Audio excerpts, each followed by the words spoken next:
Everybody, hey, here's my buddy Scott Amstutz from the Stray Toasters, everybody. What's happening? Hey, everybody. Hey, how's everybody doing? How's everybody doing there? Rick Sutcliffe's on second base. How's it going, Vince? Good, man. We're here to talk about DC Comics and Marvel Comics, what's happening with their movies. Cool. And television shows and stuff. So, first off, we're going to do a slow crawl into it. Yeah, hold on. First off, this is your latest CD. Mm-hmm. And where can people get that? Well, it's available for download right now off of iTunes. You can check it out on, well, you can order it straight through disc makers as well, hard copies of it. Actually, our previous album, Lego My Ego, is available as well. And you can listen to both of those in much further detail on YouTube. And pretty much generally all subscribing, downloading song options have our stuff at this point. You know? Yeah, like right now I'm looking at Apple Music, your page on Apple Music. Right. So it's pretty much out there. I shouldn't have a hard time finding it, whatever people, you know. Right. And Stray Toasters started. Where'd you get the influence? Well, it wasn't my idea, first of all. It was one of those things, you know. We started. It was me, Jamie, Jim, and Darren, guys we grew up with. You grew up with a couple of them. Mm-hmm. We had a band as we got into college. You know, we kind of continued to play, but we knew we wanted some kind of new kind of thing. It seemed like the sound we were going after was like a new thing for us. And but we didn't know what the hell to name it, you know. Right. And Jamie was going to Carbondale, and he was one of those guys that always liked to kind of mingle with the professor and his professors and talk about, you know, different things in pop culture and what have you, sports, whatever else, you know. Mm-hmm. And I think that first year after his freshman year, you know, it might have been after his sophomore year at Carbondale, he came home one summer. We'd already kind of started to accumulate like this material that we were going to get out and start playing and all that, you know, in the city. And he goes, I got a name for us, you know, because before that we were calling ourselves Storm Poets. And it was just too, we knew, you know, it was kind of the integrity of what we wanted, because we kind of felt like we were writing more, you know, we were having like a little more like thoughtful process in the lyric writing and stuff, but it was kind of pretentious to us, you know, and but you know, we just knew it wasn't gonna last, that name. So, you know, Jamie came home, you know, one summer, and you know, we knew the intention was to get out and do some shows, and and we weren't gonna do it as Storm Poets that summer, you know, it was gonna be a different thing. And he goes, I got a name. He goes, Stray Toasters. And then he held up these 4 comic books, which they were called graphic novels. Mm-hmm. And it was done by an artist by the name of Bill Sienkiewicz, who's you know, grown you know, in popularity through the years. So. Right, and tell people the year this happened that you named. Well, this was 1989. Yeah, so your band's been around quite a while. Well, yeah, and I've got every intention. You know, right now the early stuff, it's not out there. We never really put it out there, and there's 3 albums worth of. Mm-hmm. Some what I think is considered, you know, to be some pretty interesting stuff too, you know. But you know, it's been one of those things, you know, I get these ideas, I want to do it this way, I want to do it that way, or whatever, and you know, I just never got around to it. But it seems like lately I kind of, you know, after COVID and all this stuff, I was writing what was going to be the next album and will be an album eventually. Mm-hmm. You know, just getting back to work after being furloughed and going through some of the things with having Ma around and stuff like that, the writing slowed down.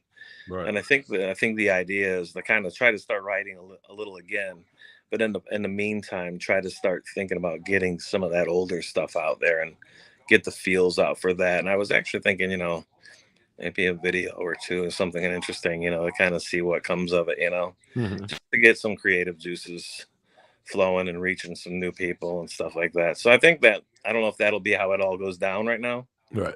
There's a lot of things that need to take place right now to Right. kind of even get to that point. Mm-hmm.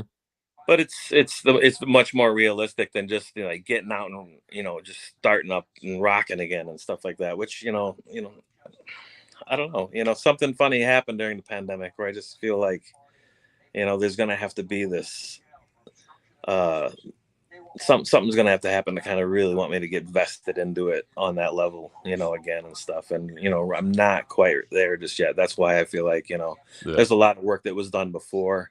Why don't we get it out there, put the get the feels out and stuff. I'm definitely gonna do another album or two, but it's just gonna take a little bit more time before that starts to happen.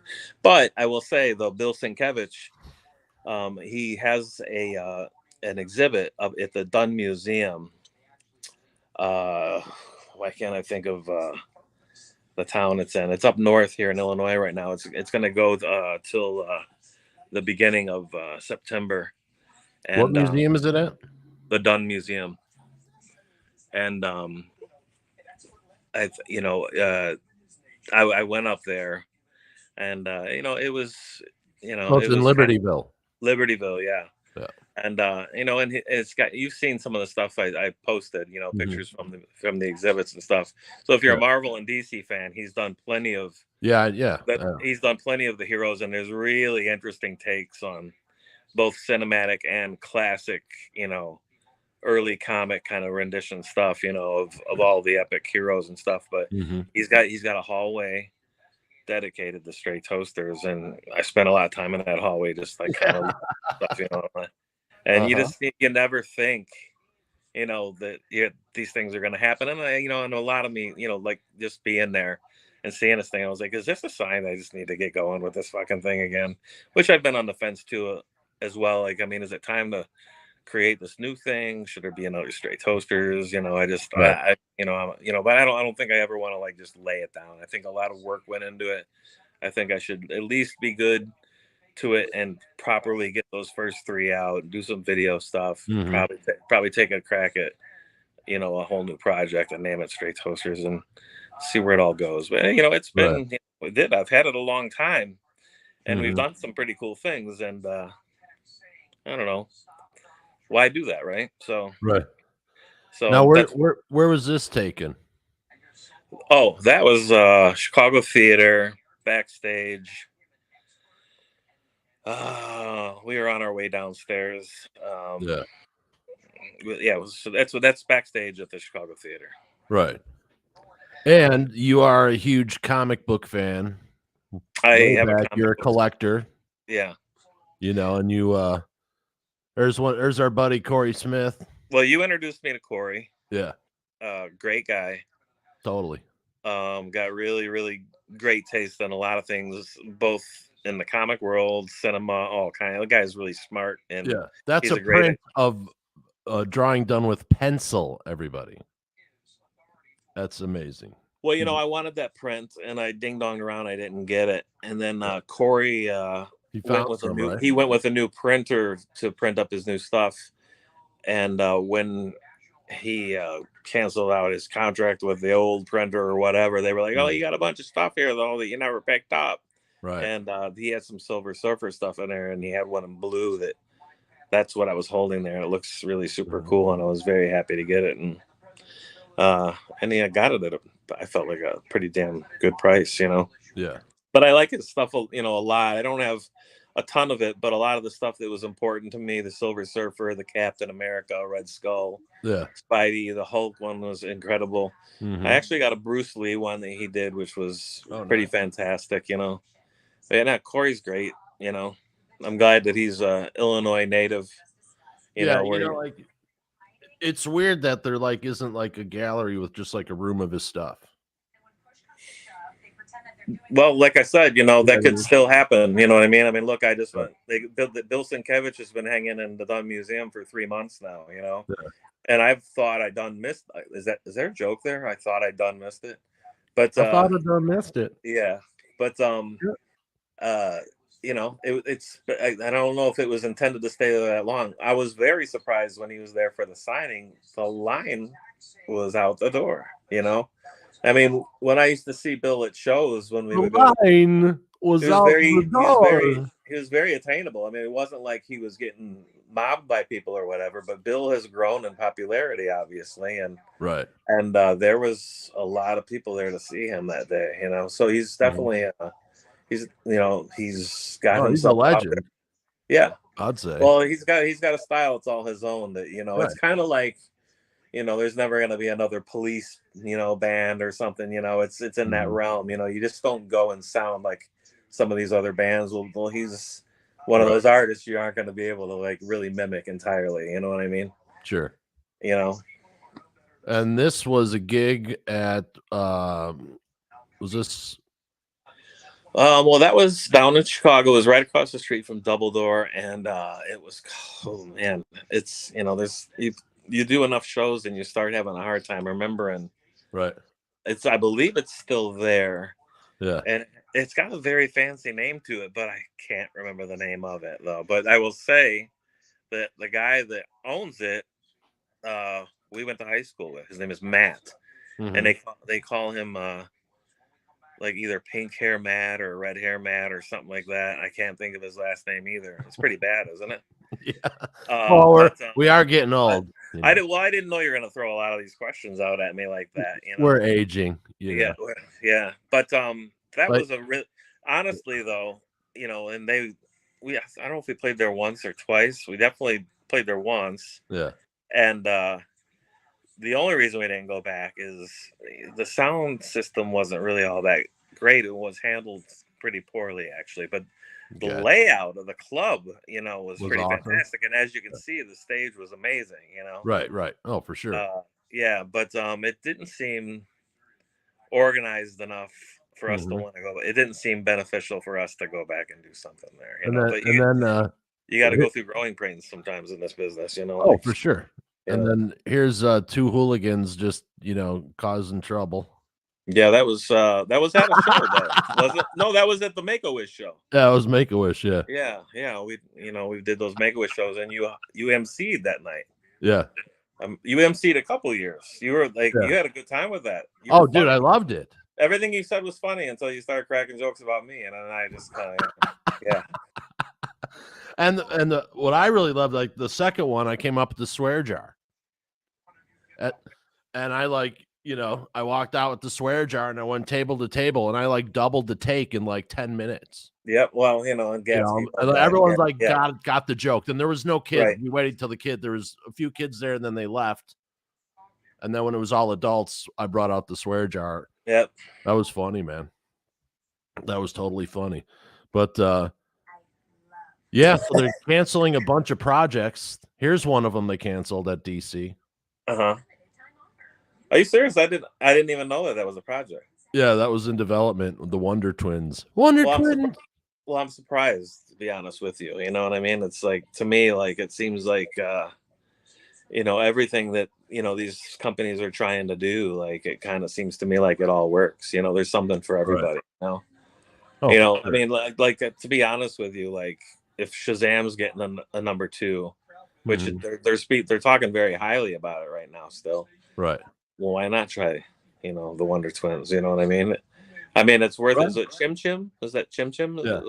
Yeah. I mean, who doesn't want to see Chim Chim? And I then would like Chim Chim, Right. And here's another picture. So so one of the things I'm known for is my Australian impression.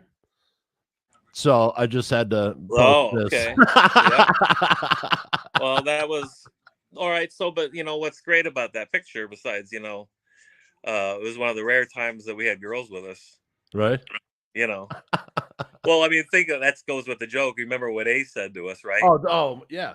Yeah, we all sat there, and he goes, usually the chicks want to sit next to me, right? The chicks who want to sit next to me. I'm like, yeah.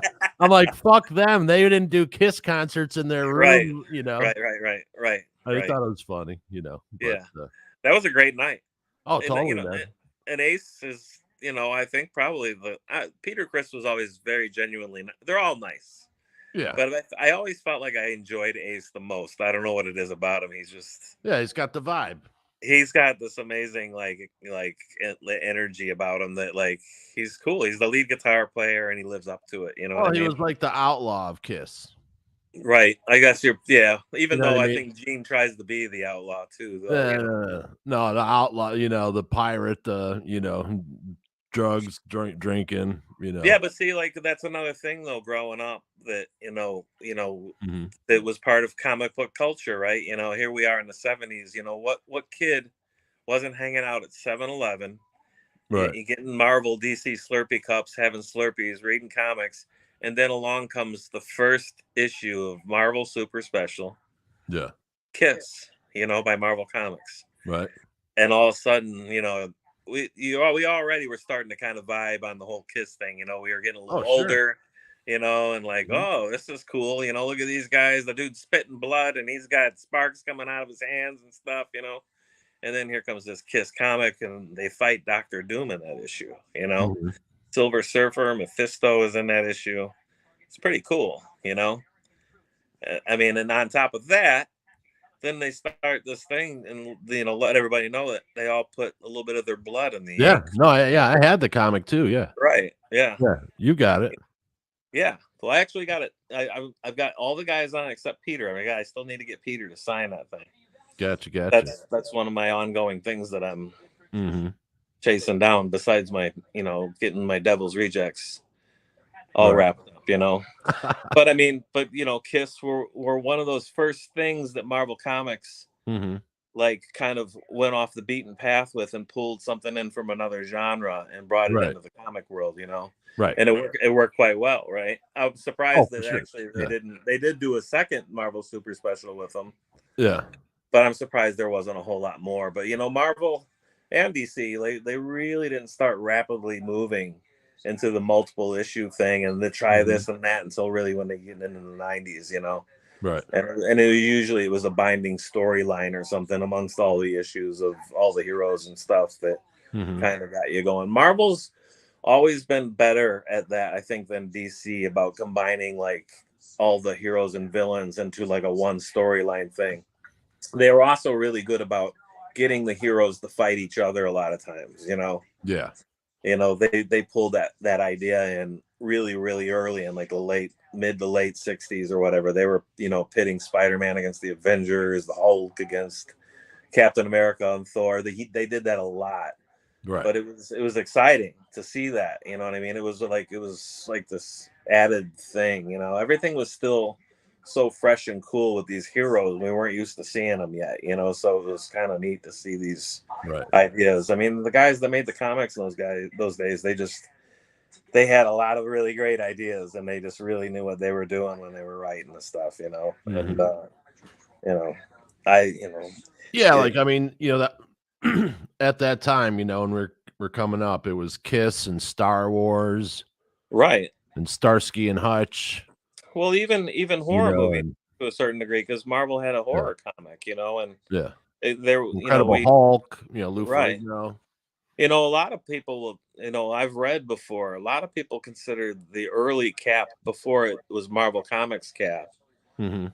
Uh, they considered that a horror comic book in the 40s. Interesting. Yeah, there was a lot of crazy, weird Oh, yeah.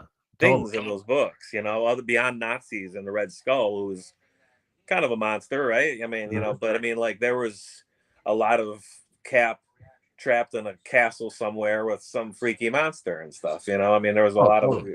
and it was kind of derived into like a lot of like the horror comic stuff that was being written at that time. It kind of meshed in with that or whatever. So even in the 70s, there was kind of this relevance to horror in Marvel Comics as well. I mean, you look at Yeah. Morbius, Blade. They got into the Werewolf by Night, Tomb of Right. Dracula.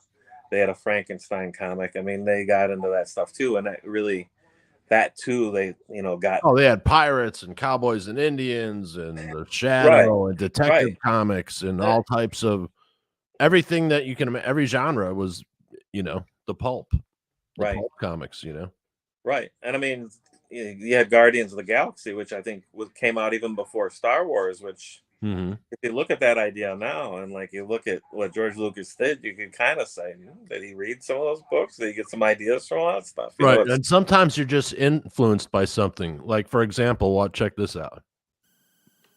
The Book of Vito Bupkis. Hey everybody, it's your pal Vito. In this book, I talk about subjects people seem to get their panties in a wad over. I mean, who would have thunk? Gay fucking marriage, common fucking sense, garage fucking sales. But hey, what do I know?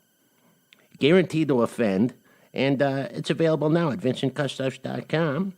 And, you can get it there. The Book of Vito Bupkis. So order yours today, or else. Thank you, Vito. Yeah, that's fantastic. That's fantastic. Well, I mean, I think Mel Brooks got some great ideas with some of that stuff too. You know what I mean? Like, oh, totally. But anyways, I remember the name of the club. It was the Debonair Club that you were asking about. Okay, yeah. It's called the Debonair, and I'm pretty sure that it's still there. Red hair Matt. I can't think of Matt's last name, but he went to Downer South with us. He was a little bit of a wild man. I think he's more responsible these days, I think. But right. You never know. You never know. Life in the city, you end up doing a few things here and there you might not that you've got to be doing before, So Friday, this podcast crossover with The Beard Speaks as CreatiVity Speaks. And we're going to be covering Queensryche album by album. Okay. So it's a retrospective, and but we're doing it backwards from now till then. And cool. They retweeted it today, so for I saw that post. That's cool. That's way badass. So yeah, great band. I agree. But they had some bumps there, but who doesn't? Who doesn't? Here's the thing about all this stuff that we talk about. And you talk about the Marvel films, the DC. How many times, like you said, they canceled that project from DC. Right. It's just so it's a business, and right. Sometimes they just don't get off the ground, or like sometimes a band writes an album and they bring it to the label, and the label just don't want to put it out. I don't like it. I don't like it. Go back, or we're gonna have somebody go in there and fix it. They do things like that. They did a lot back in the day. Nowadays, it's kind of like, most of these bands, they're not even bands. It's a singer, and they're being controlled by the producer. It's a bunch of just plugged. They're plugins. Right. That's where we're at now. And it's and they're probably. A lot of it happened because of guys like Ace Frehley who fried out, somewhere, and didn't get to the show one day or for a month or whatever, you know what I'm saying? And they were probably like, well, fuck this. We're done with this bullshit. Let's just get a singer and we'll get the musicians and fuck them all, Right. But, what you lose there is exactly what this show is called, creativity, because when you get guys like Kiss or Led Zeppelin or the Beatles, who grew up in the same town, who find each other and they find this sound together. You don't go and just pull musicians with your money and put them in a studio and say, I'll make an album. There's an artistic thing that happens. There's it's very euphoric, almost kind of like when you're falling in love with somebody. You know what I mean? Yeah, and your body releases a different kind of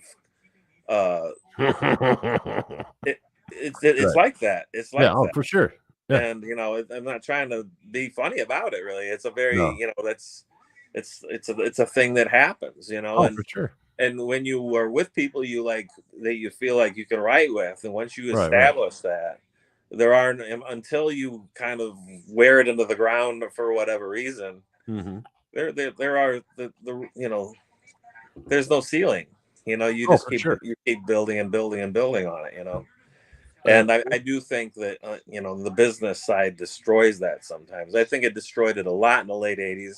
It destroyed it a lot in the mid 90s. I often think like guys like Kurt Cobain, really what depressed them was, having to deal with the people that they're assigned they have to talk to business wise. And that he's not that, some people aren't made up for that stuff. Right. You know what I mean? And you didn't say anything about my accordion hat, by the way. Oh, nice. Mm-hmm. The Tosa accordion. Yeah, because I couldn't read what it said.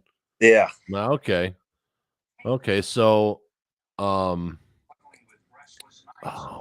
One of these days, when we're just a little bit older, we're all gonna have to go to like we'll have to find somewhere where we can go to like an accordion workshop, yeah. you know, and well it'll be basic stuff, but we'll think we're as badass as we can be, and you know, we'll show up. We'll be like, teach us how to do Weird Al. Now, yeah, and people might think, oh, an accordion, that's random. Yeah, there you go. See, you're right. Well, that's at the show I was at, right? Yeah, yeah, Yeah. yeah. It looks a lot like the one my grandfather had, except the thing in the middle, the baffle was black instead of red. Right. Well, you know, these things they all have different mechanisms, and like I think what happened is, much like guitars or whatever else, Yeah, keyboards especially, they did the same thing to accordions. They gave them new features. Well, right, this one's different. It does this. And I right, think that's why you see like these different funky styles like through the course of time. It gets pretty right. interesting actually, if you want to Hey, get nitty about it. where else can you go from Queensryche to Kiss to accordions and to comics? Right. You're right fucking here, man. Right? But it's not really, well, it's not that profound because as you get into this Marvel stuff and DC stuff, especially the Marvel stuff, like if you look at Thor, Mm-hmm. the recent Thor movie, like it leaves time for a lot of silliness, doesn't it? You know what I mean? I Yeah. mean, it's entertainment, and I mean, this one had different things that he uses, so, but for all we know, one of these Marvel films coming up might very much wind up having Weird Al as a villain or something. He might wind up being Mephisto for Oh, all we dude, that know. would be hilarious. You know what I'm saying, though? Yeah. I don't think it's that profound. I think that's Kevin Feige is like exactly right there, where he'll try just about anything, to pull something off. Right. That's You know, what I. it's interesting, like with She-Hulk. Did you see the first episode? I watched it. I didn't watch it in great detail. I know how she became She-Hulk. I watched Bruce Banner kind of mentor her with the powers and stuff like that. Mm-hmm. I didn't pay great attention to the very end. I noticed I kind of was watching the whole Titania scene go down and thinking I think I told you I didn't really care for how they presented her, but that could be Yeah. something you said they did on purpose for right now, Right.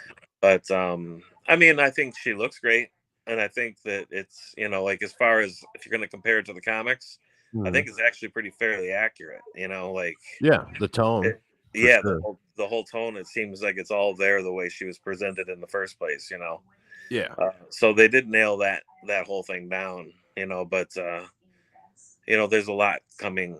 Tomorrow's the next show, right? So I think as it moves along, she's going to get further along into more of what's to come for Marvel in general, right?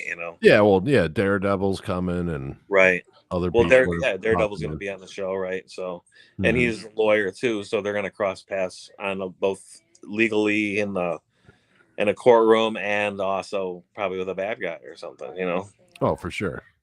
So we'll see how that goes. Obviously, there's going to be a bad guy that gets involved in a court case or something, and that's how they're going to cross paths. I'm thinking, who will that bad guy be?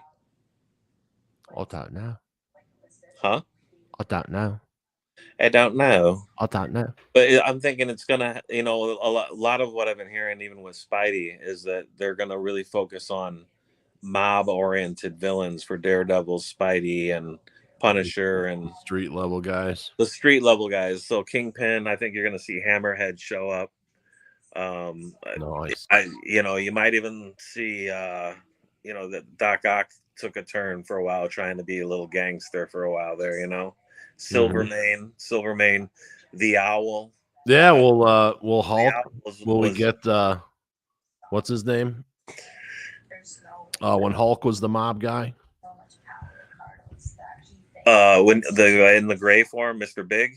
Yeah, Mr. Yeah. Yeah. That would be cool if we got that. I don't see why not. I mean, they have him basically in that mode right now. He's not gray, but he's right. talking like, a guy like on the street kind of thing. So Mm-hmm. It could be he winds up doing some stuff like that for a little while. You never know, Yeah, I think that would Especially be cool. with She-Hulk, if she does kind of cross paths with Daredevil and it does take place in Hell's Kitchen, why not? And a good way to bring in Wolverine. Well, I mean, yeah, who knows what he's got planned? He's. I'm Right. sure there's all kinds of wheels turning. I know he wants to take his time with the X-Men, like is for everything that he's unraveled so far with getting into Kang and then Secret Wars and all that stuff. Mm-hmm. He doesn't really talk about the X-Men that much. It looks like Fantastic Four is going to be like a real focus for him for a while there. Yeah, How, you gotta get the how he first brings that family to right. be. Right. Right. And then so over on the DC side, what do you feel like from here? Like what the big thing? I mean, Batman just came out. It was pretty stellar. The Long Halloween, right? Yeah. The story goes on, doesn't it? Well, sure. Yeah, supposedly I just read an article that they actually are screening Batgirl on the back lot.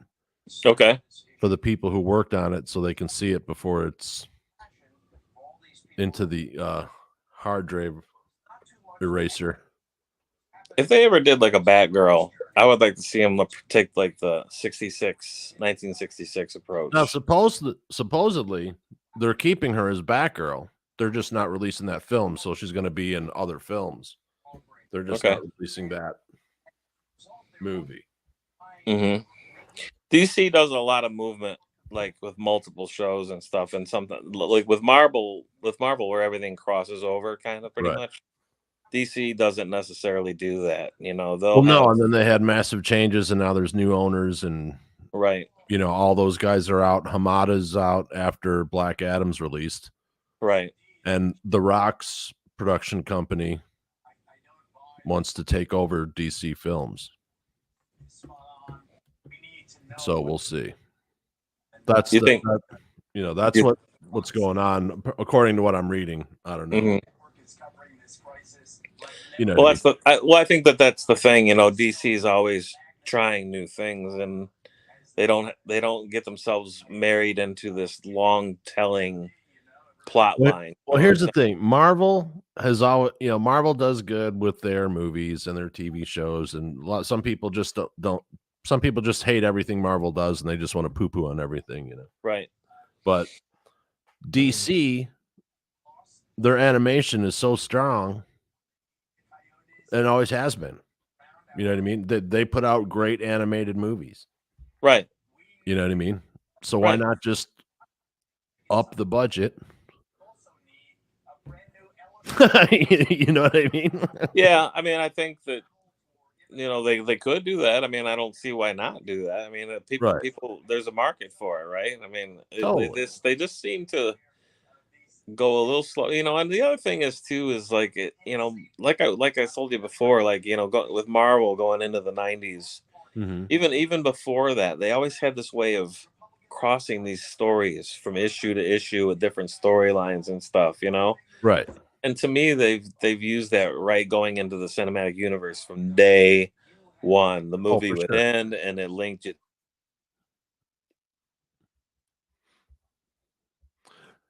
Scott will be back momentarily. There he is. Hit your mic's on mute.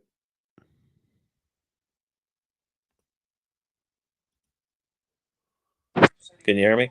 Yeah, there you go. There was a phone call coming in. Oh, no worries. No worries. This mysterious phone call. I can't take it right now. Yeah, we can't take it right now. Talking about superheroes. Uh-huh. But so that that being said, like DC, I think a lot of people see what Marvel does. They have a story they follow. DC doesn't necessarily do that with the whole. Right. And I think DC is not Marvel, and DC shouldn't try to be Marvel. Well, no, I agree with that. I'm just saying. I'm not saying they should. I'm just saying that I think like that's the difference there, And I think some people do need that, though. I think not everybody some of the bumps that have happened is because they wanted to be like Marvel, and they're not Marvel. Yeah. Well, thank God, right? You get that's what mixes it up a little bit. It is kind of nice to go and see like that latest Batman film, and it's not the same thing as what we've been seeing. You know, it's like, Right. you know, but I mean, it's just they've also been running with films a lot longer than Marvel has too. You know, they were doing Batman and stuff like Oh, that. for sure. You know, so they've actually, in a lot of ways, they've had pretty good success with what they've done for a longer period of time. The Christopher Reeve Superman films, the whole Batman thing with Michael Keaton, Right. you know, then you had the Dark Knight trilogy and stuff like that, you know. Mhm. So I mean, they've had some things that work quite well for them, you know. Oh, for sure. I even think Justice League was fine, you know. I mean, I thought that was good. It kind of leaves me wanting more, you know what I mean? Though you talking about the Snyder cut? Yeah. Yeah.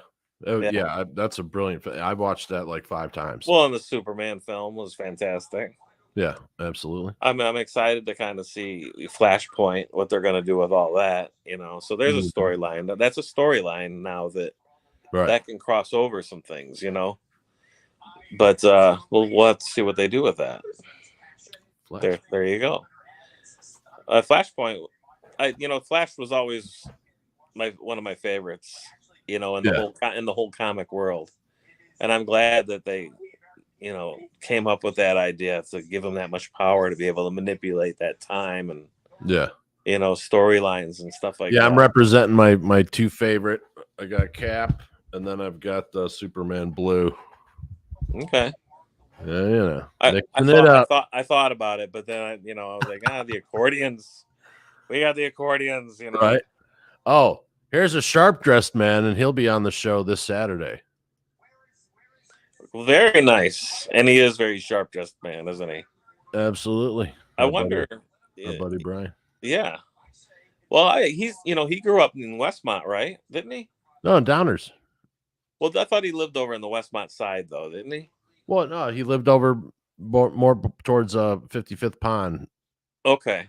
You know, like over by the Cunninghams and Cody and Zellers. Okay. I think it was like, he lived over by Zellers. Okay, but that's not too far away from like Fairview, which is kind of getting over to the Westmont. All I'm saying is as a kid, you know, you, me, and you know many others, we had the Westmont Hobby Shop, right? And like that's where you went to really get your comic culture because everything was there, right? He got every issue of everything, multiple copies, so you knew every time you went in there, you know, the odds are he didn't sell out. You were going to find what you were looking for. But then he had the magazine rack, which not everybody had the magazine rack, right? Right. He had like a little bit on the top. It was the railroad and modeling and stuff like that. Little Dungeons and Dragons. But then everything down below was the horror movies, the comics, the comic magazines, the fantasy, the sci-fi. Everything was there. And he didn't. Very nice. Right. And was that a Bowen? What is that? This, dude, it's a PVC. Oh, it's a PVC. Okay. Yeah, so these are like $60 rather than 300. Well, yeah. You know what I mean? And then 300, more like 500 these days. Right. And then here I've got depends on what you're getting, you know. Superman on a cloud. Deal. With diamonds. Yeah. But you know what I'm saying? Like, you know, I bet Brian has got some comic book memories over there that, you know, at the old Lyle's Hobby Shop or Models or whatever, you know. That's where we all went. You know, it was one of those places we went for that culture, you know. Yeah, and it was cool too because I mean they had comic books at the grocery store, Jewel, and that was always a thing too, you know. Like, even in the candy aisle, they had kind of like White Hens, which is like a 7-Eleven, you know, right? They had comics, and you know, you could get them at least the big guys, you know, your Spideys and Batman and Supes and Wonder Woman, and you know, but to find the most of the stuff, you know, was like, hey, I got the stack of comics. That's how I mostly got my shit. There was a comic book collector down I went one by one. Give us like stacks. Right. No, you know? I was the kid that, when I got a comic, it was at the grocery store, and it was because they didn't always have like a whole bunch. Right. They would have a few there. Right. Fantastic But Four, the whole. yeah, but then there was also places, like the Kmart's, the Zayres, the places Right. that had the comic machines where they were all angled, and you didn't really have to put it in though, did you? You shook it a little bit, and they would come right out and like land on the bottom, right? Hypothetically. Yeah, all it took is one of them to kind of get out of whack, and you're like, oh look, that one looks like it wants to fall. Yeah, oh look, it fell. Yes, I just bought 27 comic books. Thank you. Hey, it happened. You're a child only once, and you get the idea, Yeah. Like when I figured out hypothetically that the penknife that I had opened up the sit-down Pac-Man at an undisclosed bowling alley. Okay. And yeah, so I'd always play for free. Right. And I'd get slice of pizza. Sure. Some sodas, at the Mighty Unique. Remember the Mighty Unique? But that and I'd open it up, so I'd open up and every day get like 10 or 15 bucks and feed myself and have a nice day. When I was a juvenile delinquent, hypothetically. Yeah. The good old days, Well, and and that's the kids. And that's the thing, and I think that's why people continue to read comic books, because it gives them that nostalgia of that time of growing up somewhat, but it's also these the ongoing story. We all we all have our own stories we're living out, and we have these parallel lives with these heroes and right. I think I'll always read. I ran into John Robinson. Do you know who that is? He was one of the guys that helped start with Jamie Graham Cracker Comics. I went to C2E2 like 2-3 weeks ago. Yeah. That's where I got the Bozo picture. Do you got that? You want to show everybody the Bozo picture? Oh, I didn't get the Bozo picture. Well, anyways, that was at C2E2, and I went there to meet Rosario Dawson, have her sign my Devil's Rejects poster. Oh, nice. And John was there with his son. And I mean, in the 80s when Straight Toasters was coming out, I worked for Graham Crackers for a while in those days. Oh, nice. He didn't, I saw him. I wasn't sure if it was him, and he saw me. Didn't know if it was me. I mean, it's been that long since we've seen each other, Right. And he goes, "Do you still read comics?" And it was weird because he still works for Graham Crackers. He's still like, moving right along with helping Jamie run the business and stuff. And I said, "Yeah, I do, but it's not like it was where, back in the day, there were 25-30 cents each and stuff, and it was a little more easily attainable stuff.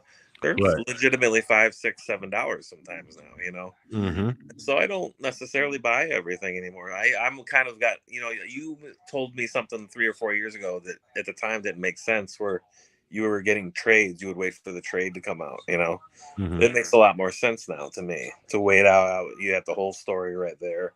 You're not spending as much money on it. You got the trade, Right. You got a nice,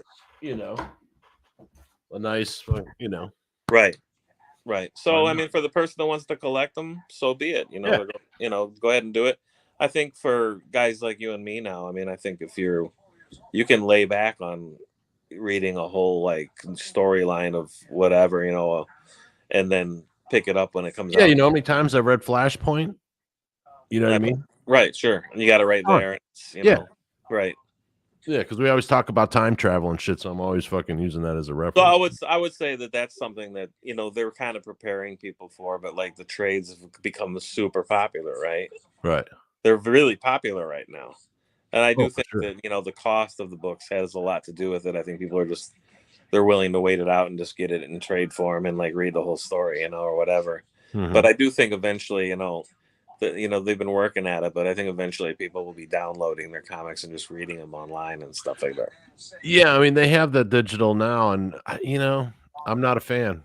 Well, I mean, there's something about holding the book in your hands, right? Yeah, I don't like ebooks either. Right. Yeah, but that's just my preference. But I think eventually there was, with just the, the way the world's going and stuff, I think people are just going to take to it eventually, It's more green. It's a green way of printing, so no trees are killed for it. Yeah, I mean, it is. Yeah. It is for sure, I mean, There's something, or maybe they'll just do it, and they'll do production in a smaller number, and people read it online, and if you want the book, it'll be attainable. I don't know how they'll do it, but they're definitely, I think they're headed in that direction, which, for sure. I've told you for a while, I'm collecting less. I'm still reading it. I mean, anything Eric Powell puts out, I'm a huge fan, because he reminds me of Jack Kirby. I love looking at Well, here's the thing that have always annoyed me about people who make fun of comics. Like, they have no idea that the stories are really fucking good. Like, there's some really, really good stories. Not all of them. But I think they do. I think they do get it. There's been a lot of people that, I grew up with that, I don't remember them ever giving a hoot about comics and stuff. They might even have cracked jokes with me about talking about Spidey or whatever else, They're going to see these movies. They're just as into it now as the kids. Oh, for sure. Yeah. So, I mean, believe me, I think, they're going to Disney and Universal Studios, the rides, they're doing all those things, And granted, it's with their kids, but they enjoy it. They enjoy it, falling into the world of it, Yeah, they are consuming it, Yeah, they're exactly. And just like Harry Potter or Star Wars and all the other stuff, Marvel and DC they've gotten that. Well, I mean, look, there's a lot of people, may not even be comic collectors, that loved Arrow, right? That was a great show. I loved Arrow. Yeah. So, I mean, it's definitely how, things have changed in the whole comic world. And then you could even talk about like the whole cosplay thing. That's a whole cultural thing in itself. They should get rid of. Okay, so with DC, I think they should get rid of Ezra Miller. He's a problem. Well, I think know he's getting help, but maybe he should get help and not be in anything else that's the Flash. Put in Grant Gustin as Flash. You could do, because they're already doing the multiverse / Flashpoint story anyway, and then you can actually bring in Oliver from the Arrowverse as right. The well, Spectre. I mean, we've always liked him as the Flash, anyways, right? So right, but Oliver, the Green Arrow, the Spectre, he died as the Spectre, so he'd bring him in as the Spectre. I've always liked that idea. You've talked to me about that. I agree with that. It would be a great thing, Totally. Arrow was great. I don't think there was anything bad about it. I think that those guys were allowed a lot of freedom.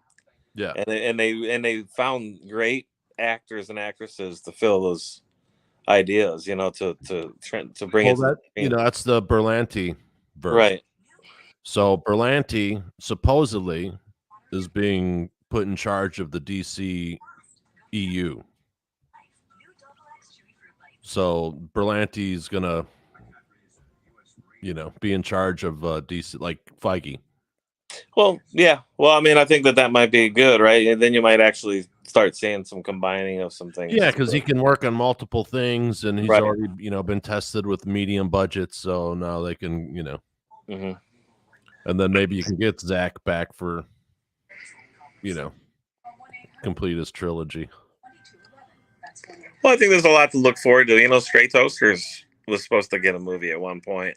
I made a comment on my post about the exhibit. And the Goon was also supposed to get a movie.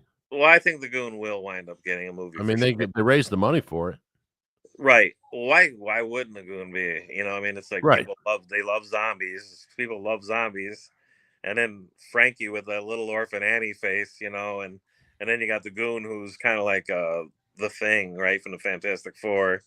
Who has these, he talks like him, kind of says things like the Thing and stuff, it's epic stuff, and then you throw in a little bit of like the gangsta talk, Frankie, let's go get a beer, bust some heads, Absolutely.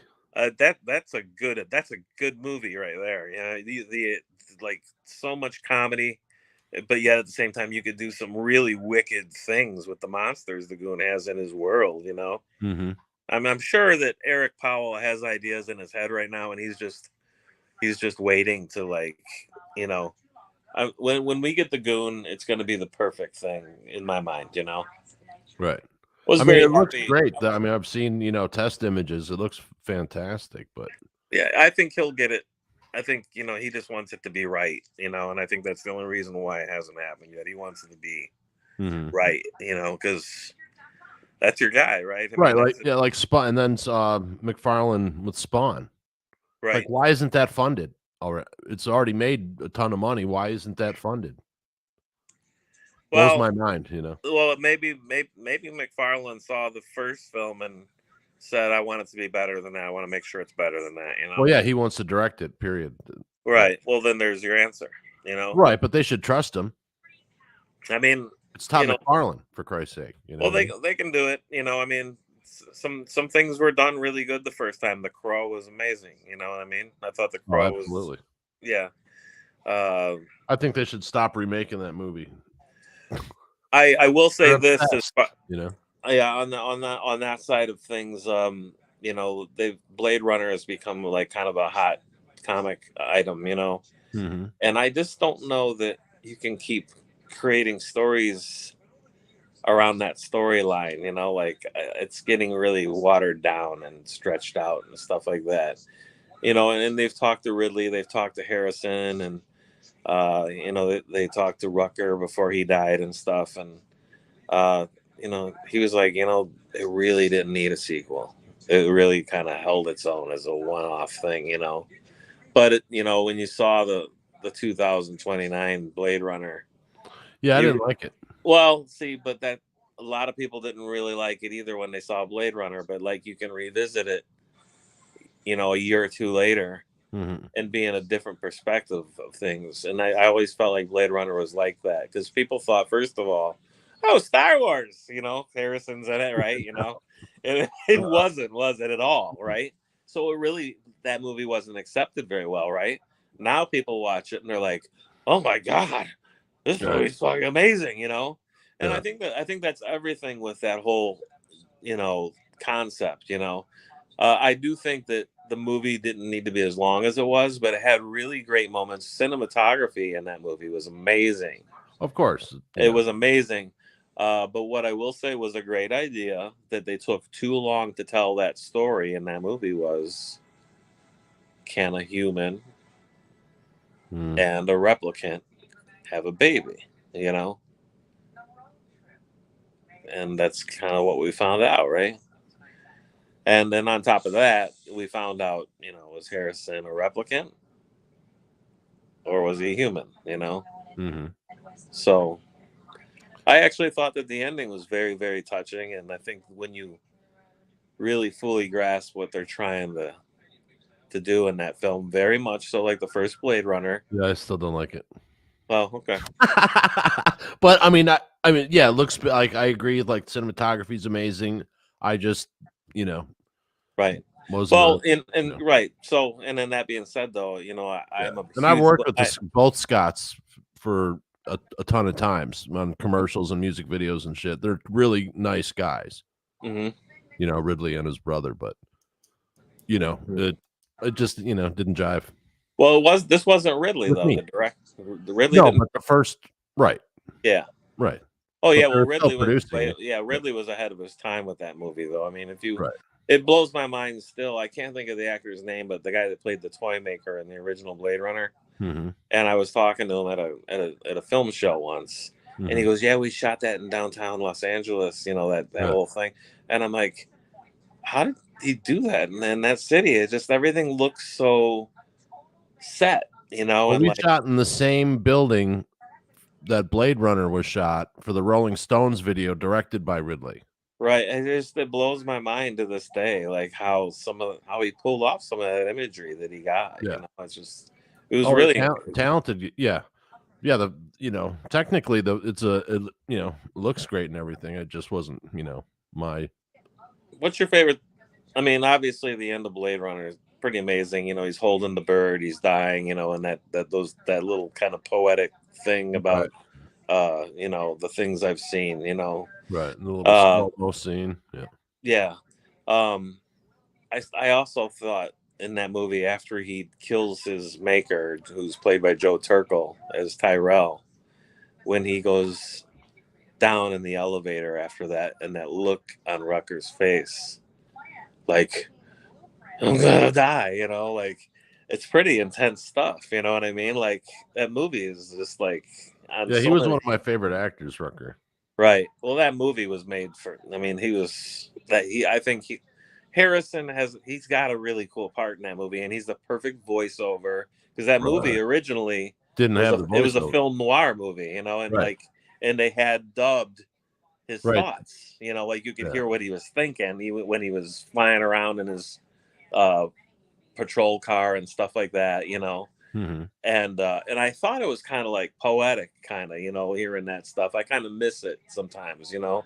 I'm glad they've made it available where people can. It's like futuristic Mickey Spillane, you know. Yes, absolutely. But it was so cool, right?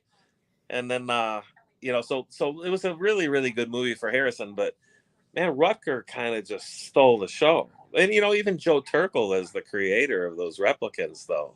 Mm-hmm. The scene where he brings out, you know, Rachel was a great scene, and then when he dies in Rutger's hands, you know, he gets the life squeezed out of him.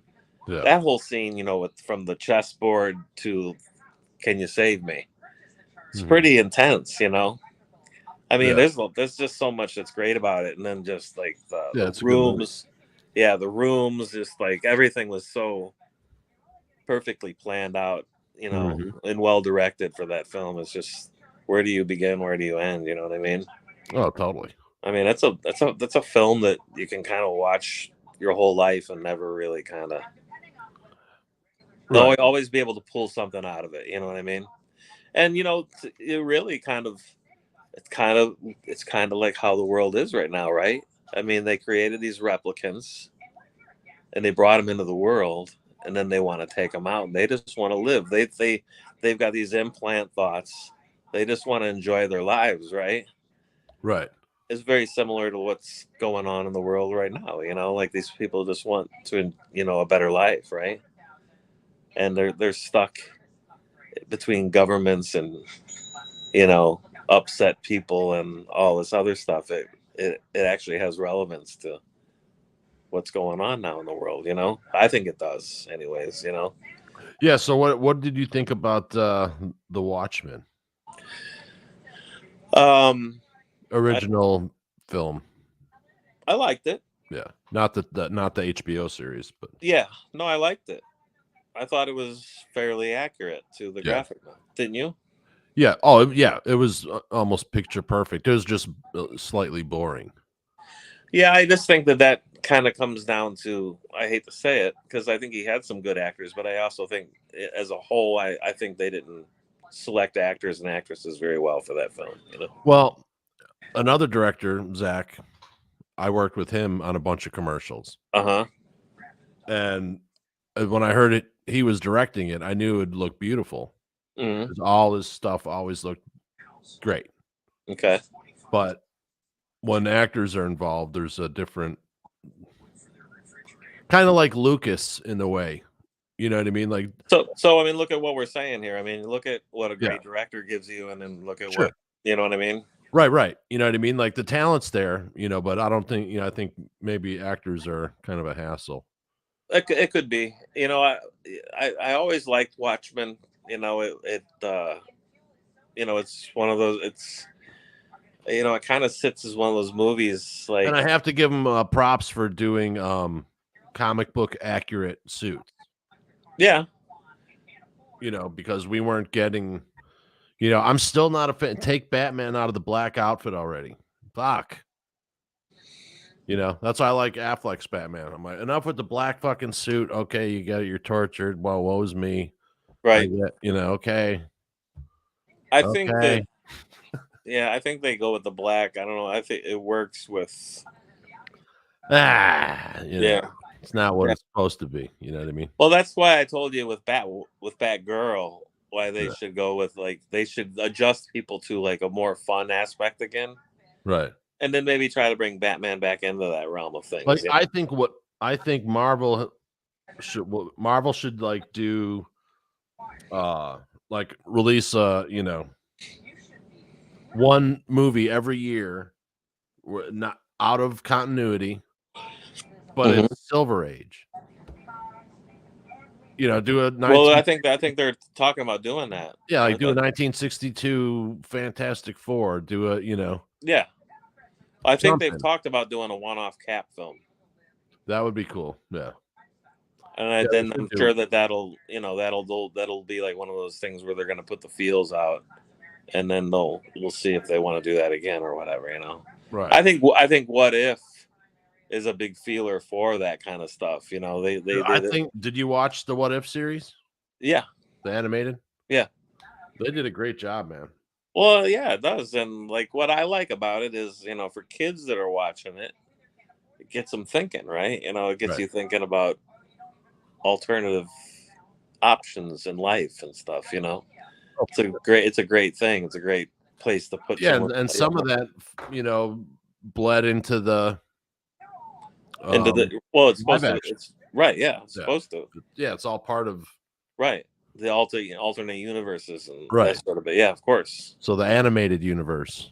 Like I think there's going to be things that we find out down the road that we don't even realize yet that have been going on between What If.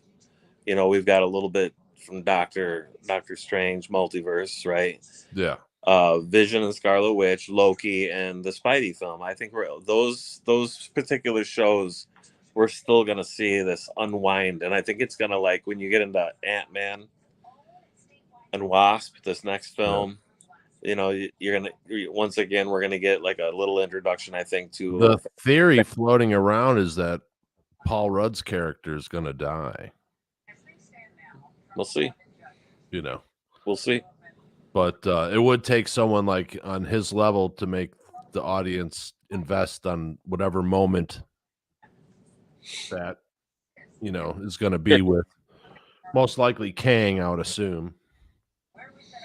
Well, and then he's got a whole canvas in front of him to color, right? I mean, dude, Loki, what a great series, man. I loved it.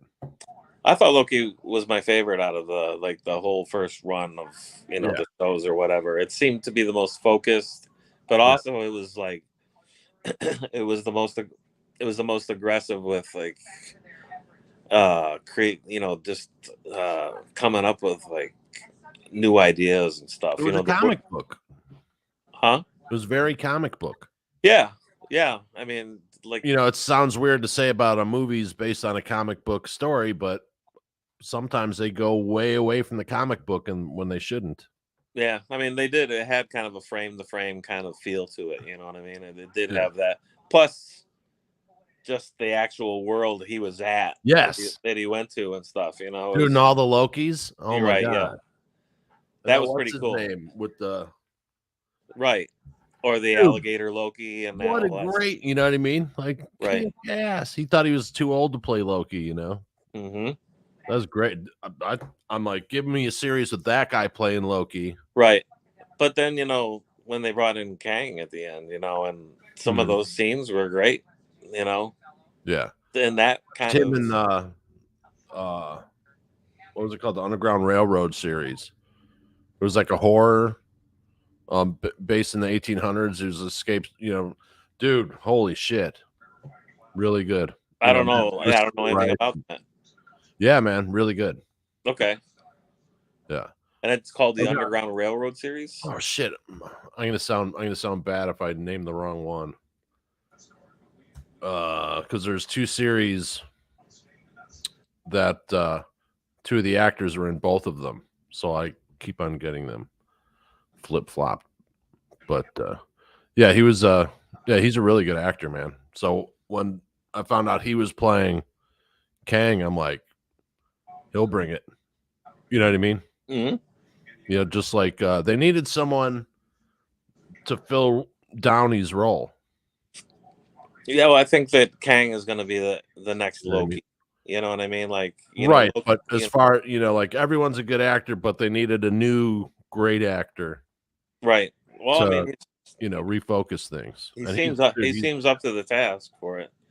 But we're supposed to be seeing like multiple versions of Kang, so it'll be interesting to see, like, right. what you get on that level, Right. I You can't know, wait to see him in eventually the we'll get movie. the blue purple faced Kang, you know, but we're supposed to be getting the Pharaoh Kang, all these different Kangs and stuff. Mhm. So let's talk about the newer Namor, shall we? Oh, Namor. So Mhm. with, you know, we got Black Panther coming up, right? Yeah, Wakanda, Black Panther too. Yeah. yeah, Wakanda Forever, Yeah. yeah. And I think that the Wakanda Forever, I think it's kind of a reference to its history, and I think we're going to find out that one of the girls from Wakanda had a baby with maybe a human species of some, like a you know, some like a regular. I don't know if it'll be. I guess it's gonna have to be someone from underwater, right? That like, but I think Namor is gonna be half Wakandan, is what I'm getting at. I think Hmm. I really do, because I mean, if you look, even I've seen some early artwork stuff of Atuma, Mm-hmm. and he seems kind of tribal a little bit, you know. I don't think that. I think Namor is gonna wind up being half Wakandan. Because they're making him more like Pacific Islander, aren't they, rather than Atlantis? Because they're not calling it Atlantis. Right? Yeah. Yeah. And Feige's already said lose the whole Atlantis idea because it ain't happening. So, and but I see certain things, like some of the jewelry he's wearing Mhm. looks almost kind of Wakandan to me. Gotcha. You know what I'm saying? Mhm. The loops in his ears and stuff. You know, those are kind of things that we've been already seeing already in the first Black Panther, and Right. you know what I mean. So I think that some of his past is gonna come Mhm. from that. I think his mother is gonna wind up being Wakandan, is what I have a feeling is gonna be. Gotcha. You know, I don't know. Atuma's definitely the villain in this movie, Yeah. and and obviously he's got blue skin and stuff, so he does come from underwater. And I don't know how that's all gonna work itself out. Now, is it from underwater or is he a Skrull? Well, I guess we'll see. You know what I mean? Yeah, I guess we'll see. Because that whole thing's starting to Because that unfold. starts shortly after that, right? Yeah. Yeah. I don't know. Well, I mean, but the scrolls imitate Mhm. other pretty much people that already exist. So I mean, I think we'll see what happens. You'll still have to wonder, is Atuma a real guy, or is it just a guy that the Right. scrolls made up, you know, or Yeah. whatever. Did you see the Hawkeye series? I really like that one. I did. I liked it, and I didn't expect the whole Kingpin thing to kick in and stuff. I didn't see that happening. You know, That was totally cool. it Yeah. was cool. Yeah. I didn't see that coming. I thought that was pretty interesting. Yeah, it was kind of like a comic book version of The Professional a little bit. You know what I mean? Right. Right? Right. It kind of had that feel to it, you know. Uh-huh.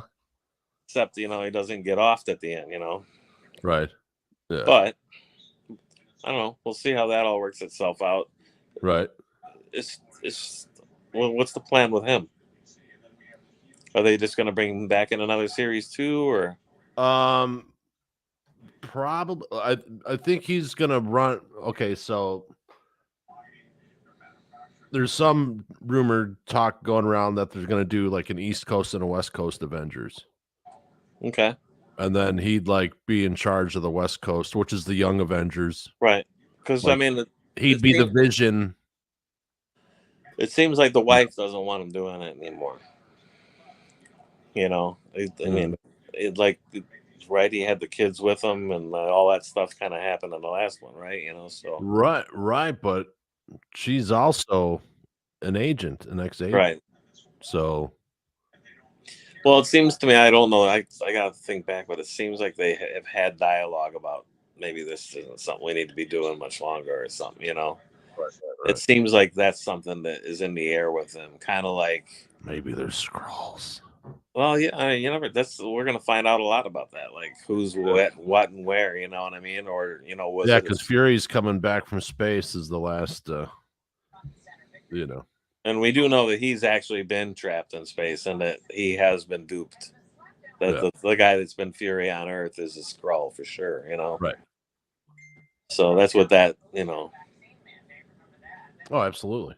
That's what that insinuates, at least at this point, to me. You know, but he's the only one I can think of right now. I mean, Cap leaving at the end of Endgame seems like he was the real Cap. You know, I mean, he had all those memories of the past and all that stuff. There's no reason to think he was a Skrull, right?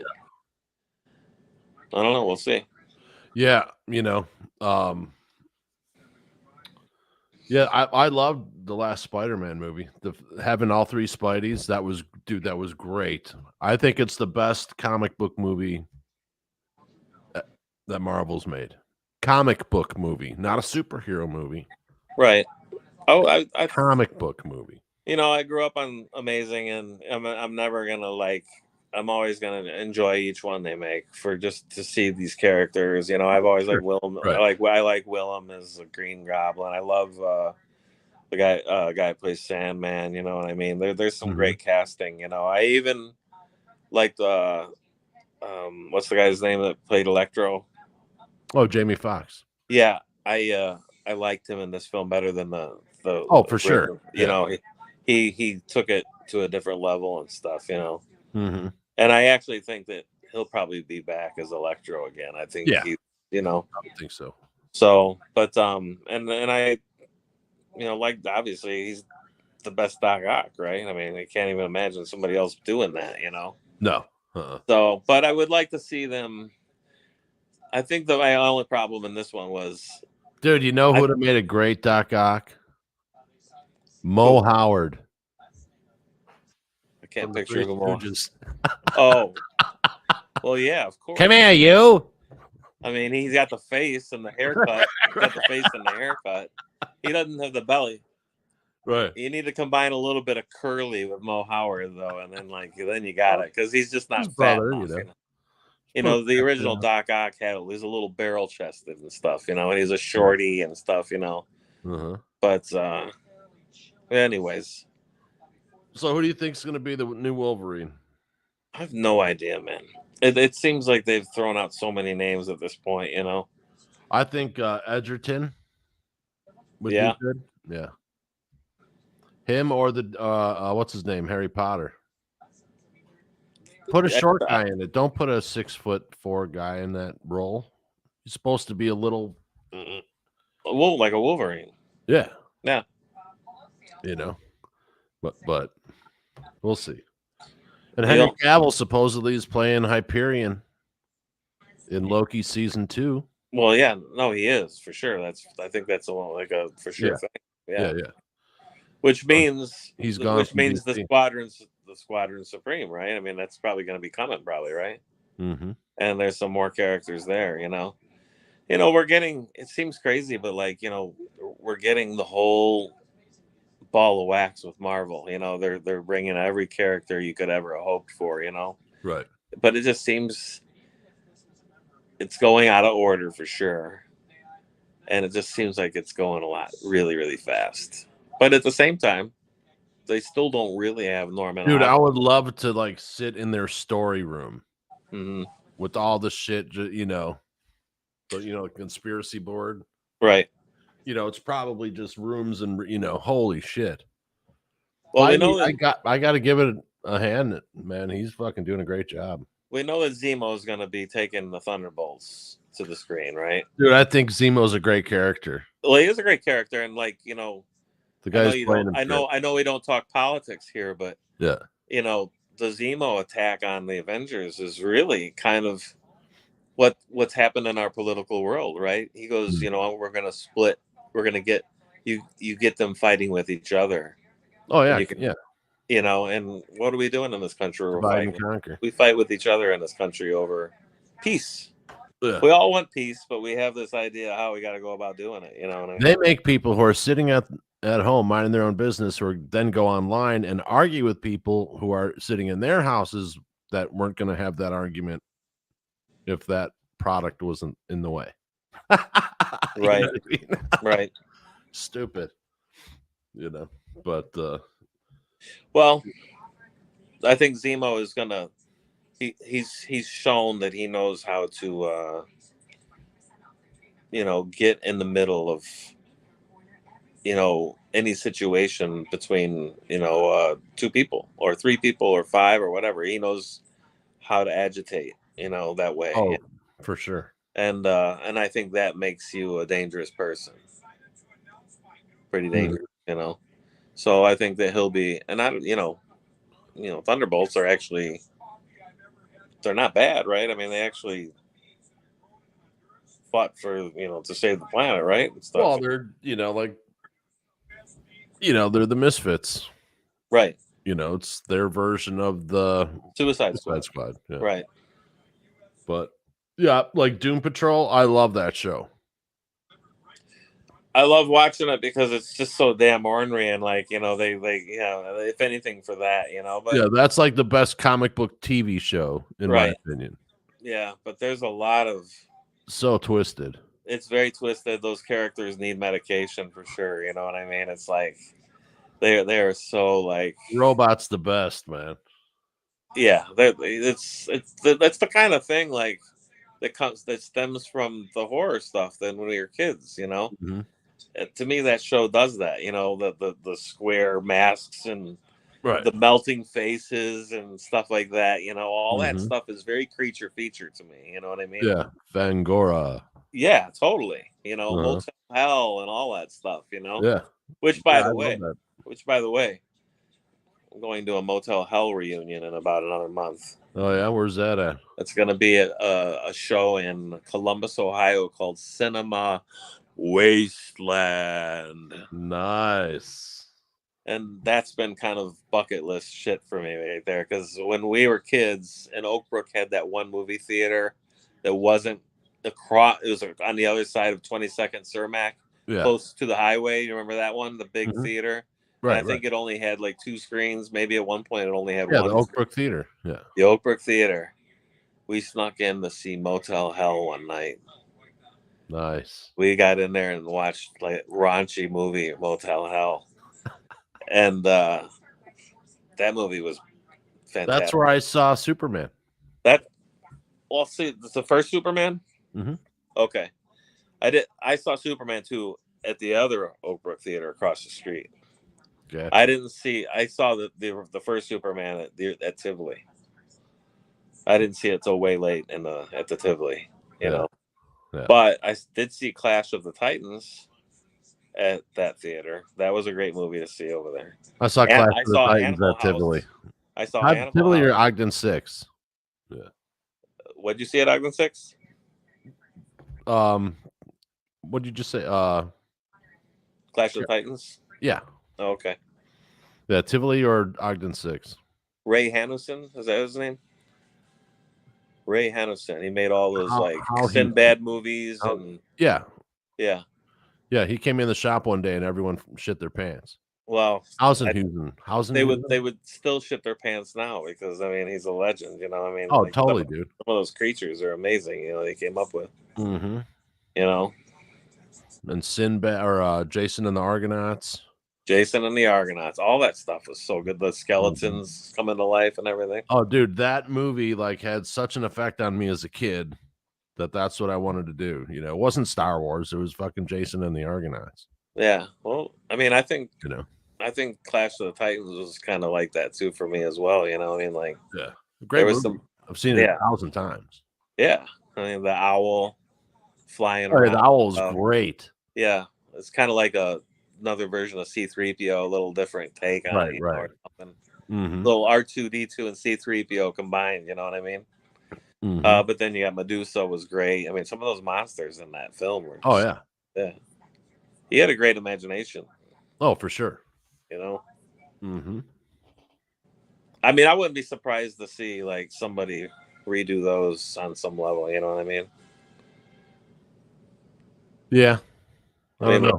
We'll see what happens. Well, they redid Clash of the Titans. They did do that, didn't they? Yeah. And I don't even think that I watched it. Yeah, I don't think it was that good. I don't think I watched it, yeah.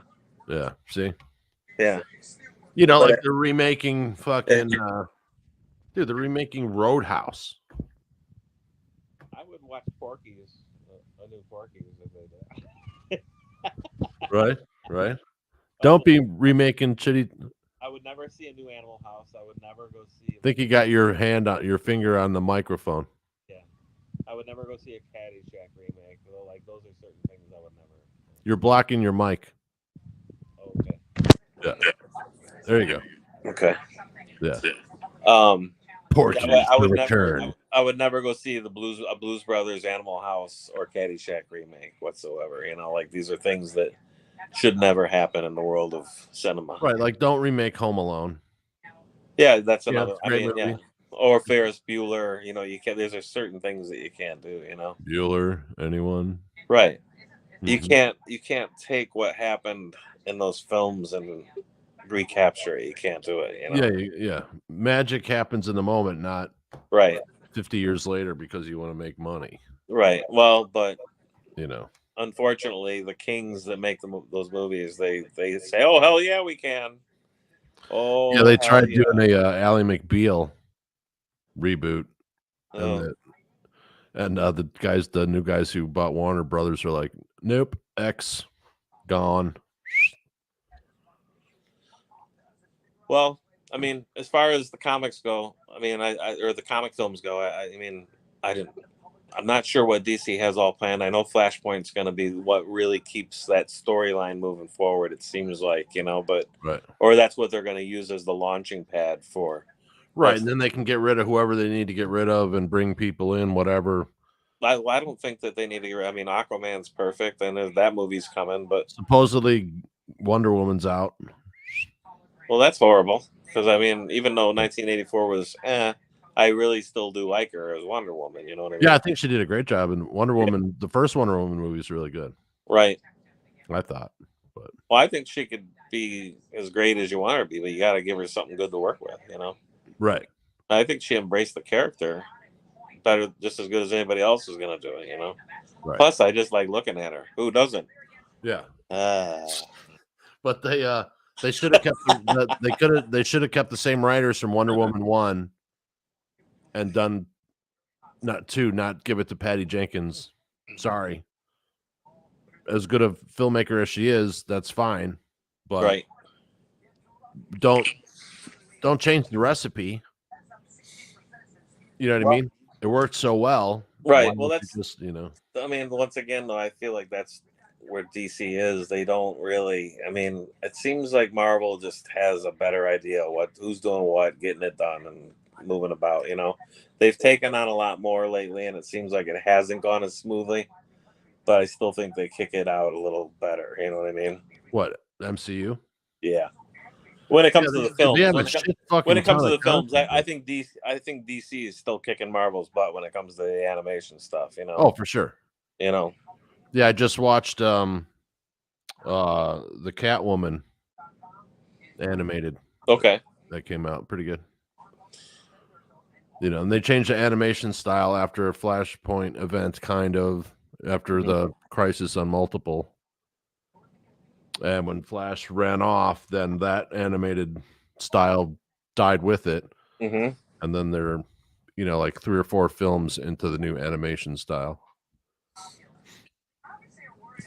So, but yeah, DC animation is great, you know. And unfortunately, they canceled HBO canceled the J.J. Abrams and Tim Burton Batman show.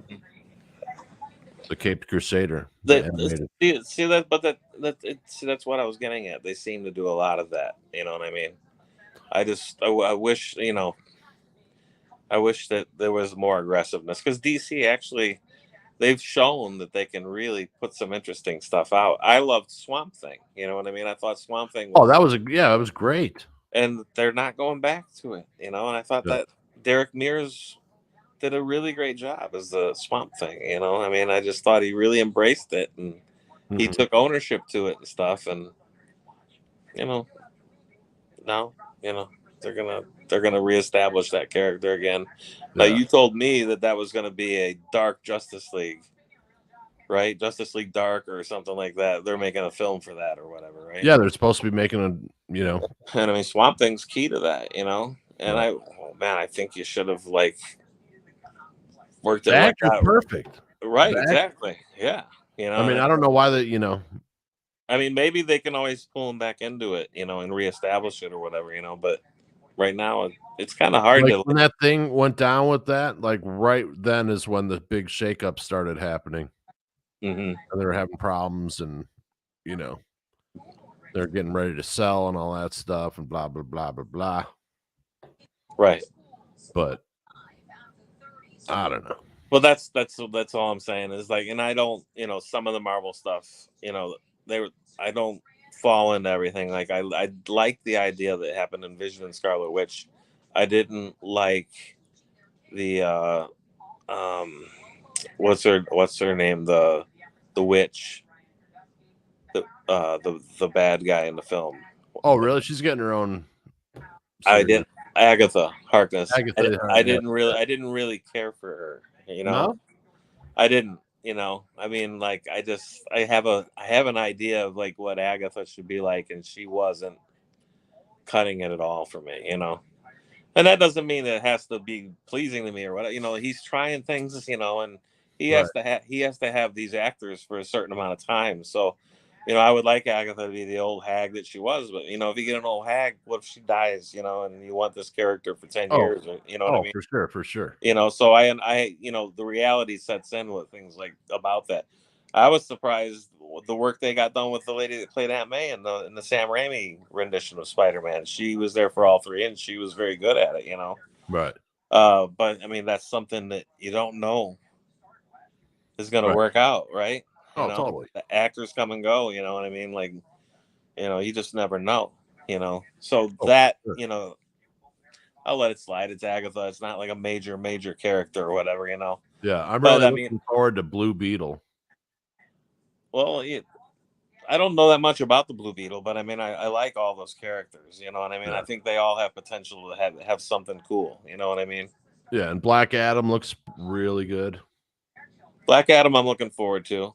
I'm Gonna have looking the forward to, Justice Society finally. right. Well, I mean, the animated stuff. Dr. Fate, one of my favorite characters. Well, Dr. Fate's, that's kind of like the Sandman almost, right? There's a little bit of, Mhm. you know, Did you watch that? The Sandman. I haven't yet. Pretty good. I haven't Pretty yet, good. but I'm a huge fan. I mean, right in front of me, I got a whole bunch of the graphic novels sitting right in front of me here, so Mhm. I am a fan of it, for sure. It just, how things have been for me lately. So I haven't had a chance to fall in. Like, I couldn't focus on She-Hulk the other night, I mean, there's just, there's been a lot going on over here lately, Right, right. When you're getting your mother into assisted living, it's just like, especially when we got to that point where there was the acceptance to where this is what we're doing. It Right. was like, it was just like a weird week or so, Yeah. and it still is weird, And but is this happening local-ish? yeah, yeah, Oh, good. yeah. But it's time out of your day, and you go to these places and you got to look them over and walk through them and stuff and Check their ratings online too. all that stuff, and Yeah. but I think the master plan has been what we've gone with the whole time. We knew that was going to happen, and Mhm. and I knew I was going to be heading north again one of these days, and I'm going to be up in the general area again too. So it's all kind of worked out and stuff. Right. But that being said, it's just like me personally, being like I told you about, like with getting the music going and stuff like that. You Mhm. can't. I don't know who could go and doing all those things at the same time and being constructive, and stuff like that. And so it's been those things where I gotta get my mom to a place where she's good to go and stuff like that. Right. And you've done quite well, haven't you, since you've done that yourself, right? Yeah. Wouldn't you say? Yeah, for sure.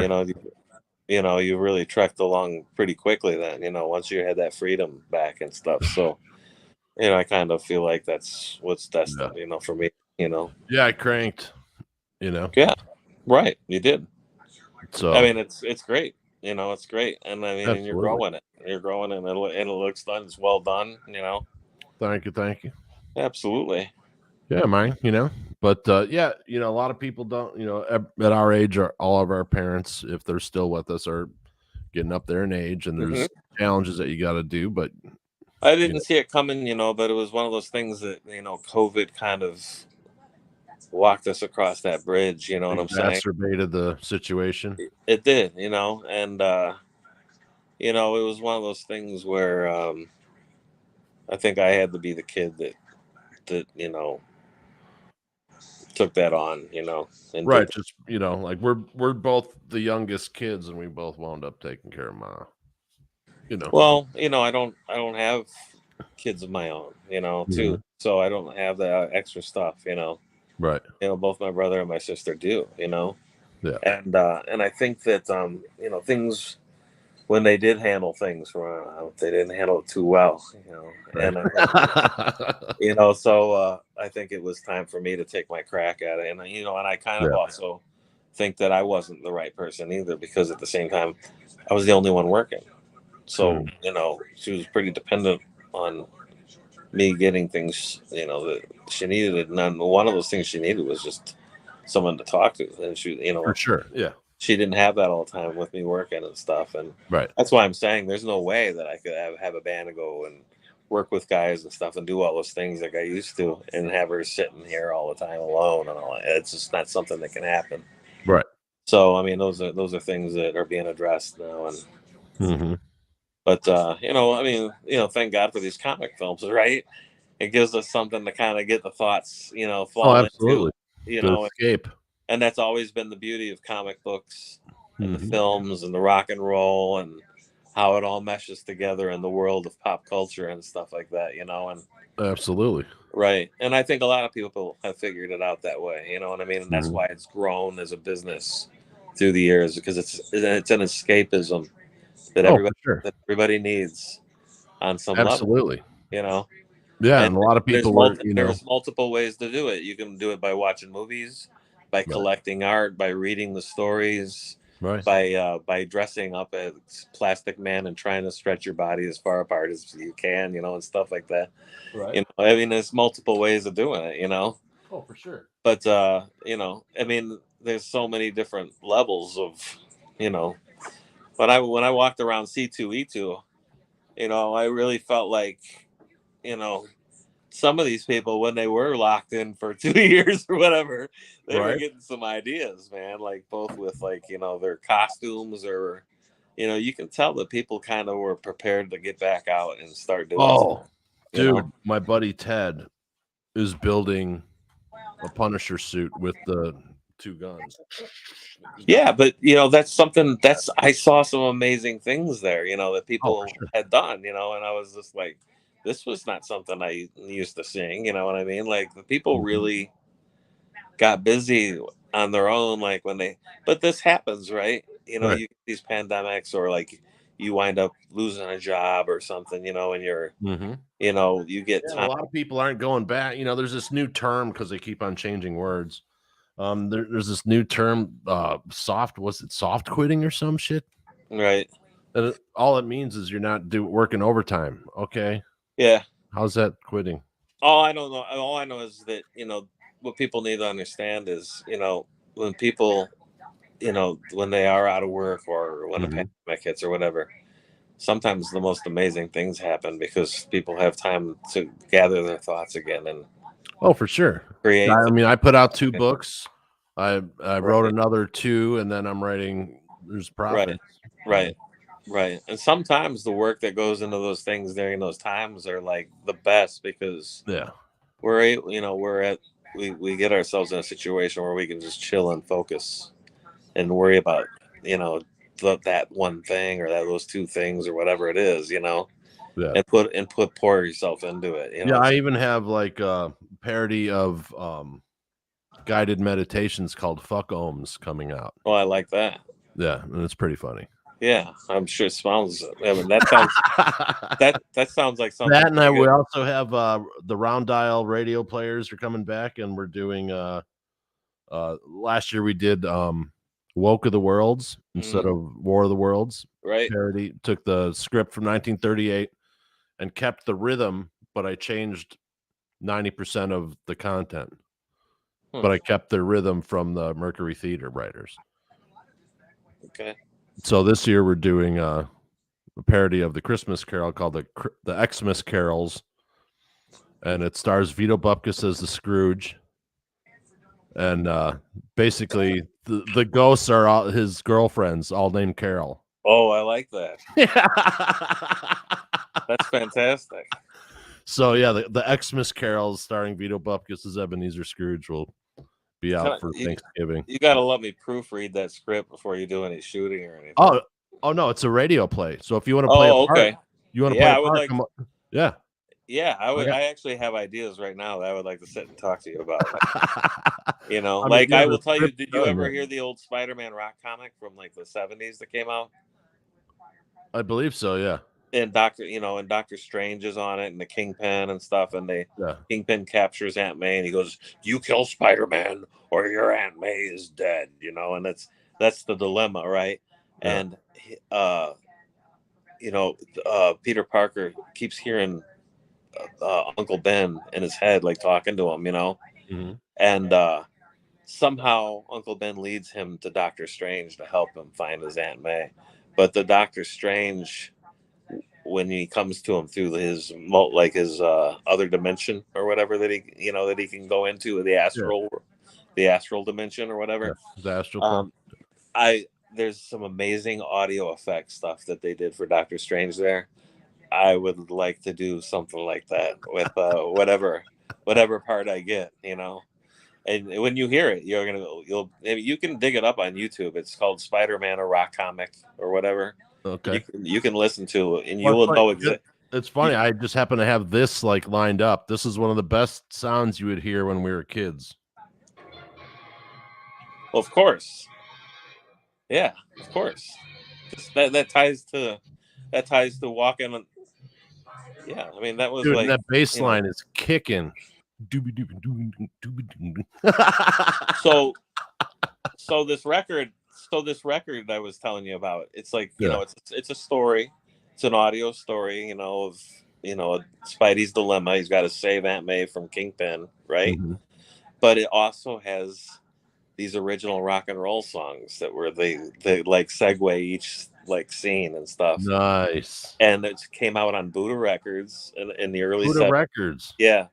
And actually the songs, not too fucking bad. Not too bad at all. Nice. What was I just watching? I was watching something. There's like a sappy love song on there, I think, for him and MJ, all kinds of stuff. Yeah.